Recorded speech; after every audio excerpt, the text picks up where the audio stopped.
زندہ تم امتحان میں کامیاب ہو پلٹاؤ اپنے پروردگار کی طرف لوٹاؤ اپنے رب کی طرف تم بھی اس سے راضی ہو وہ بھی تم سے راضی اس کے بندوں میں شامل ہو جاؤ آواز حاطف غیبی کیا حسین نے ایک مرتبہ تلوار کو نیام میں کیا رکھا بھاگی فوج قریب آ گئی عزیزو ارے فاطمہ کا لال میدان میں نرگے آدھا میں گرا ہوا ہے کوئی تلوار مار رہا ہے کوئی تیر مار رہا ہے اتنے تیر لگے کہ دور سے صرف تیروں ہی کا تیر ہی نظر آ رہے تھے کوئی پتھر مار رہا تھا یہاں تک کہ گھوڑے پر حسین جگمگانے لگے تاریخ کہتی ہے کہ جب حسین زمین پر آئے ہیں نا تو بدن زمین سے مس نہ ہو سکا کیوں؟ اس لیے کہ تیر اتنے تھے کہ تیروں پر معلق زہرا کا لال سجدہ حسین نے جلتی ریتی پر کیا عجیب سجدہ زیر شمشیر ستمبیر تڑپنا کیسا سر بھی تسلیم محبت میں ہلایا لگا حسین نے صبر کی بات نہیں کی سر کو سجدے میں رکھ کے کہا الہی لا معبود سواک رضن بقضائے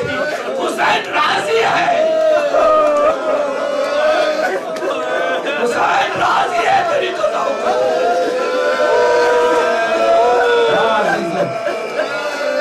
سجدے میں ادھر حسین مصروف ہے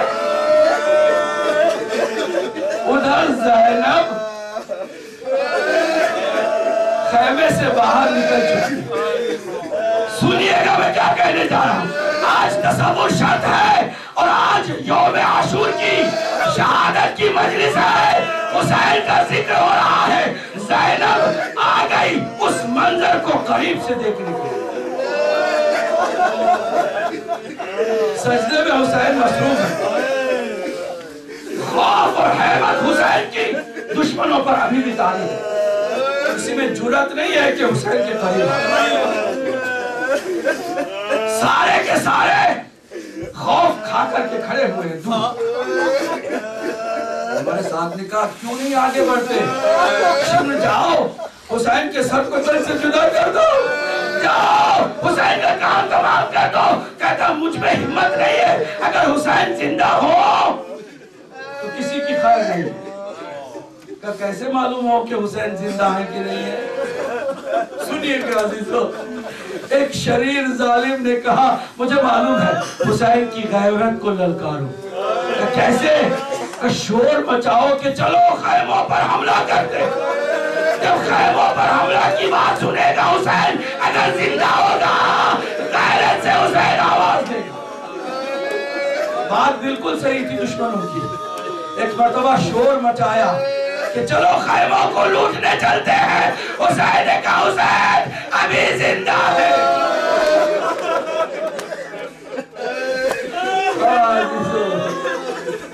عزاداروں میرے مولا حسین سجدے میں ہے ایک مرتبہ آہستہ آہستہ شب قریب آتا ہے میری زبان گم ہو جاتی ہے اس کی جسارت کا میں کیسے ذکر کروں ظالم نے حسین کے سینے پہ اپنا منحوس قدم رکھا عزیزو تاریخ بتاتی ہے کہ اس نے خنجر کو کند کرنا شروع کیا خشک گلا ہے اور پسے گردن شمر حسین کے سر کو جدا کر رہا ہے زمین کو زلزلہ آتا ہے آسمان سے پھول کی بارش ہوتی ہے آواز آ جاتی ہے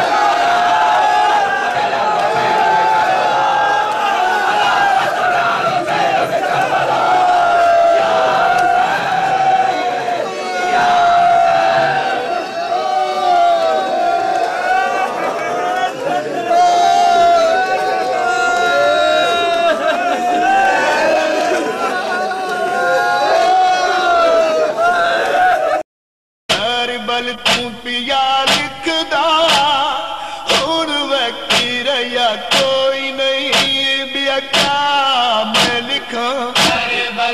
پیا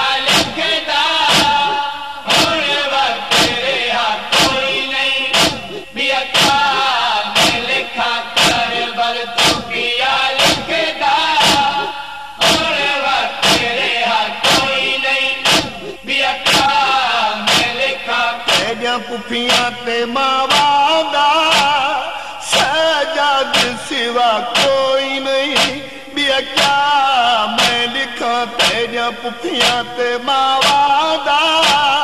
سجاد سوا کوئی نہیں بیا کیا میں لکھاں کربل تو پیا لکھے دا تھوڑے وقت تیرے ہاتھ کوئی نہیں بیا کیا میں لکھا کربل تو پیا وہ کس گین سجن کلھا پیا مرید یا پیدا خطہ ہے کاسدہ دے کوئی حسین میں دیدہ خط گنا سید رو کیا دائے وہ پترہ مویا حسین میں سید دیدہ خط جا کے کتا ہے اتھا آئے جتا اکبر دی لاش آدھے اکبر اٹھی پھیندہ خط آگیا سید اکبر نے خون دی سیاہی بنا کے خط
بسم اللہ الرحمن الرحیم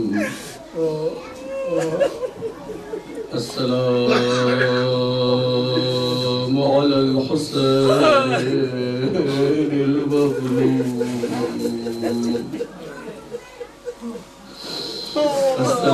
السلام علیک یا ابا عبداللہ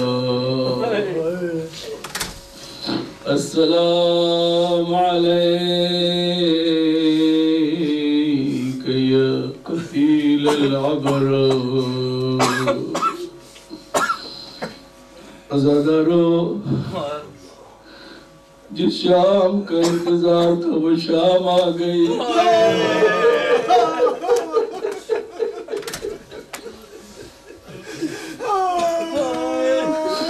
جسے شام غریبہ کہا جاتا ہے زہرا کا گلشن ریگزار کربلا میں اجڑ گیا بیویاں تنہا بے سہارا ہو گئی صبح سے لے کے عصر تک ہر کوئی والی و وارث اس دنیا سے چل بسا آخری جو امید تھی زہرا کے لال کو بھی دشمنوں نے قتل کر دیا مولا کے سر کو تن سے جدا بھی کر لیا گیا زمین کو زلزلہ بھی آیا خون سے بارش بھی برسی خون کی بارش بھی آئی تاریخ بتاتی ہے کہ ابھی شام ہوئی بھی نہ تھی کہ ذوالجناح واپس خیموں کی طرف آیا جس کی باغیں کٹی ہوئی تھی جس کے جسم پر بھی تیر تھے وہ روتا ہوا تڑپتا ہوا خیموں کی طرف آیا آج ایک بچی ہے جو اس ذوالجناح کے استقبال کے لیے آتی ہے اس گھوڑے کی باہوں میں باہیں ڈال کر یہ بچی عجیب سوال کرتی ہے یہ نہیں پوچھتی میرا بابا کہاں ہے معلوم ہے سکینہ کو اب بابا زندہ نہیں رہا ہے بابا کو شہید کر دیا دیا گیا ہے. بڑی معرفت بچی ہے. بچی نے بابا کے بارے میں نہیں پوچھا بلکہ تاریخ بتاتی ہے کہ چپکے سے اس گھوڑے کے کان میں ایک سوال رکھا, یا للفرس, اے میرے بابا کے گھوڑے مجھے بس اتنا بتا دے, سقیا ابھی ام صبحات شانہ, بس اتنا بتا دے میرے بابا کو پانی پلایا گیا یا پھر پیاسا ہے.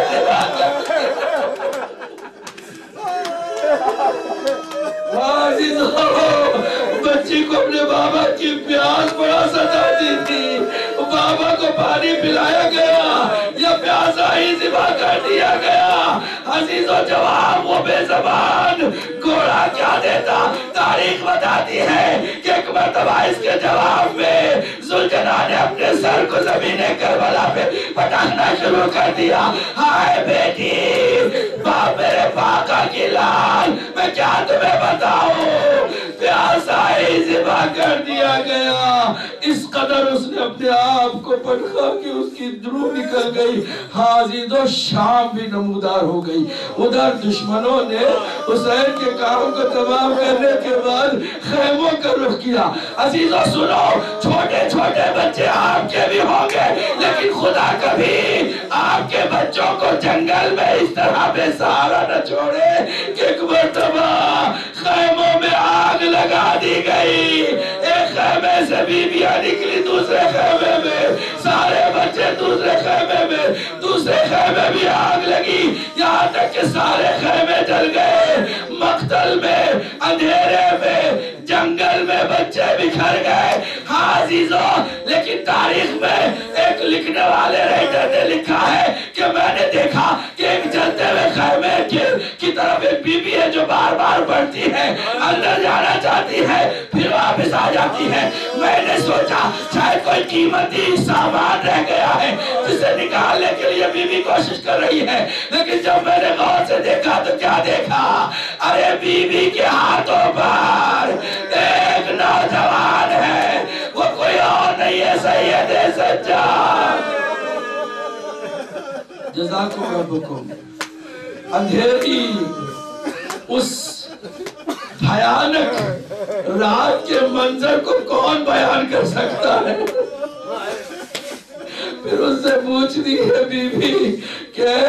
وقت کے امام سید سجاد, بتا ہمیں کہ ہم کیا کریں گے, خیموں میں رہ کے جل جائے یا خیموں سے باہر نکل جائے. حکم دیا جاتا ہے کہ خیموں سے باہر نکل جائے. سارے بچے, ساری بیویاں خیموں سے باہر نکل گئی. اب کوئی آسرا نہیں, کوئی صاحبان نہیں. تاریخ میں ملتا ہے کہ ایک مرتبہ زینب نے کہا, بے بہن ام کلثوم, کچھ بچے نظر نہیں آتے, آپ بچوں کی طرف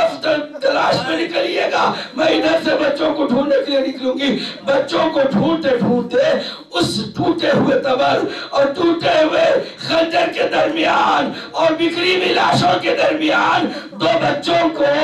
زینب اور ام کلثوم نے دیکھا جو باہوں میں باہیں ڈالے سو رہے ہیں. ایک مرتبہ قریب گئے, اٹھو اٹھو بچوں,